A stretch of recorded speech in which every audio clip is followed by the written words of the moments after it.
At the beginning of Celeste's 6th chapter, the player has the opportunity to engage in a conversation between Madeline and Theo, during which Theo asks Madeline what depression is like. She answers with a variety of similes and metaphors, trying to describe her feelings and challenges. But describing mental health is tricky, because presumably the person asking hasn't experienced it themselves. Celeste, however, doesn't just try to describe it. The game uses its mechanics as a metaphor for addressing it in a profound way. Video games, like any other media, can have a significant impact on the player's life. Celeste happens to be very special to me because it made me a better husband. My wife has always struggled with anxiety to a certain degree. At times, it made her refuse to eat out of fear of getting sick, prevented her from filling up her car, and made her unwilling to use or even touch cleaning supplies out of fear of getting poisoned, along with a number of other issues. It was a problem, for sure, but she managed, and I was able to support her through it. But a number of years ago, something changed. My wife experienced a dramatic and acute spike of anxiety. She began thinking the ceilings of every building other than our home would cave in. She resisted leaving the house, even for class or work. She wouldn't eat any food with her hands and struggled to eat otherwise. She lost a lot of weight and was already underweight as it was.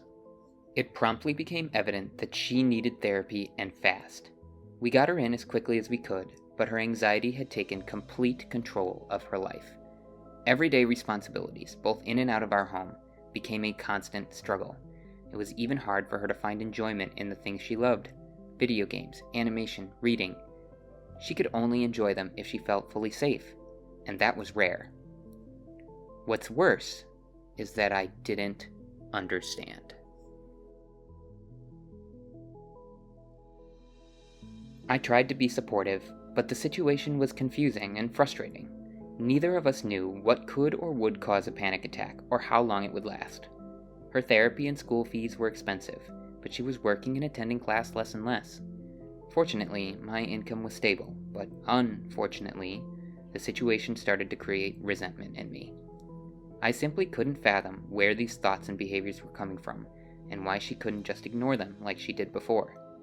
It was truly ironic and hypocritical that I struggled to put these thoughts behind me, while simultaneously wondering why she couldn't just control her anxieties. It was a challenging part of our lives, and in a lot of ways, I wasn't making it any easier. But my wife is no pushover. She engaged earnestly in therapy, began taking medication, used strategies, and tackled the anxieties that plagued her.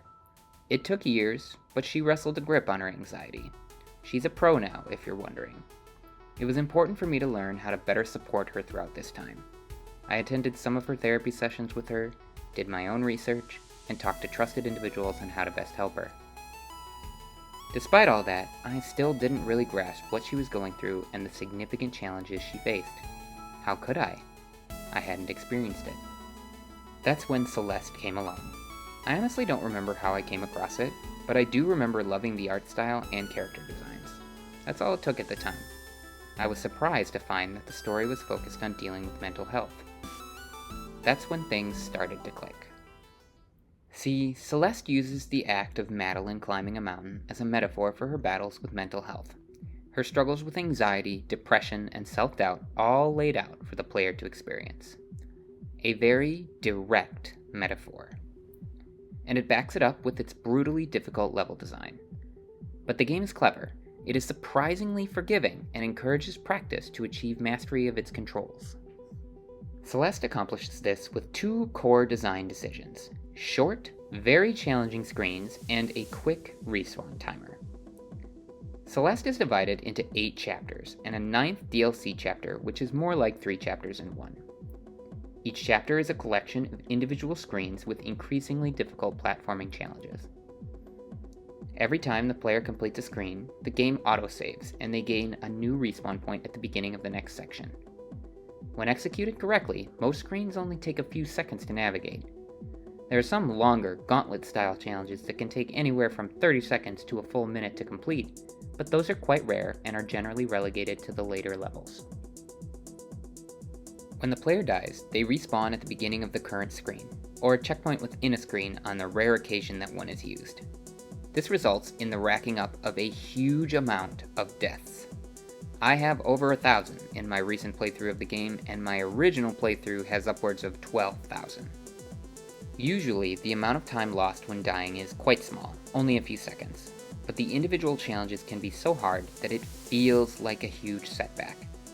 And that's the thing about mental health. In order to see success, you need to prepare yourself for the inevitable setback.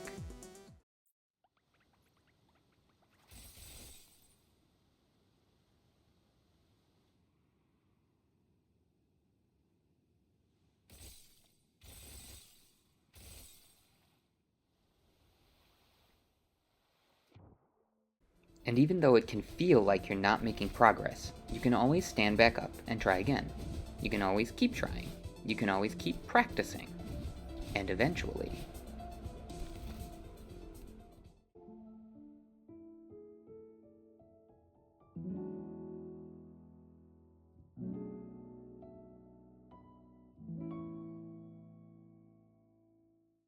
Celeste's inclusion of a lightning-fast respawn encourages the player to jump right back in and try again. It teaches techniques to navigate each level and even leaves some untaught to be discovered, and has the player practice frequently, just like learning and using strategies to manage anxiety and other mental health needs. These techniques need to be practiced and kept up on in order to maintain proficiency, just like repeated exposure to stressors and use of strategies is needed to manage anxiety. And some days will be easier than others, while sometimes the techniques and strategies will seem like they're not working at all. This is an intentional metaphor by Maddie Makes Games, the developers of Celeste. That is not to say they wanted the game to be a form of therapy. Always seek professional help for that, but that it is meant to remind the player to take care of themselves. My wife has become a champion at managing her anxiety, but there are still days when she struggles. Celeste helped me understand that it is a constant battle with ups and downs, and that patience and understanding are of utmost importance. She and I both know that anxiety is a part of her, just like Madeline learns to accept and come to terms with her sense of self through her interactions with her doppelganger, the game's functional antagonist and the manifestation of Madeline's inner struggle. Celeste came at an important time in my life. I needed an extra push to gain a better understanding of my wife's anxiety and what I could do to support her through it. It made me consider anxiety not as just intrusive thoughts, but a force that is pressing incessantly on the mind and body. It needs to be managed, which requires guidance, practice, and most of all, patience. After all, managing mental health is a tall task, like climbing a mountain. Celeste is and always will be my favorite game. As such, I was overjoyed when I saw that it was nominated for Game of the Year in 2018. I still remember watching the Game Awards Orchestra begin with Celeste's theme, with Raine, Celeste's composer, guest performing for the event. I still rewatch it frequently, and it makes me choke up almost every time. The link is in the description. I encourage you to check it out. And if you're interested in why I have the seemingly unpopular opinion that the Game Awards are actually great, click the video link on screen. And thank you so much for watching. If you enjoyed the video, please consider leaving it a like and subscribing to my channel. Work hard, be healthy, and remember to do what you love.